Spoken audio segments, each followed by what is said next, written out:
సూక్ష్మ శరీరం 4 మౌలిక శరీరాల కలయిక.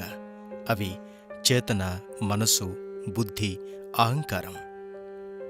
చైతన్యం అన్న క్షేత్రంలో మిగతా 3 సూక్ష్మ శరీరాలు తమ పాత్రను పోషిస్తాయి. ఈ చైతన్యపు క్షేత్రం చాలా విశాలమైంది కావచ్చు, లేదా సూది మొనలాగా అతి చిన్నది కావచ్చు. చైతన్యం ఎంతగా విస్తరించి ఉంటే దానికి తగినట్లుగా మిగతా సూక్ష్మ శరీరాలు కూడా విస్తరిస్తాయి. సూక్ష్మ శరీరాలు సూక్ష్మాతి సూక్ష్మంగా తయారైనప్పుడు మన చైతన్యం జాగృతమవుతుంది.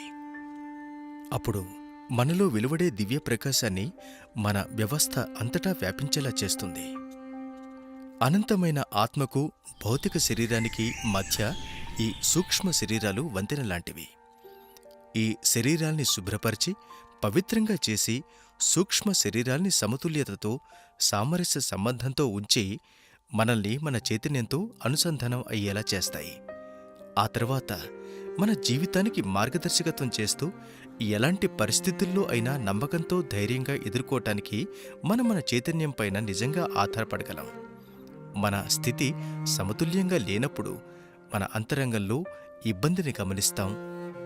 మన చైతన్యం వ్యాకుల స్థితికి వచ్చి మన చర్యల్ని మార్చుకోవాలి అని, సరైన దిశలోకి మారాలి అని సూచిస్తుంది. ఈ విధంగా మనం మన హృదయం ఇచ్చే ఆజ్ఞలను అనుసరించవచ్చు.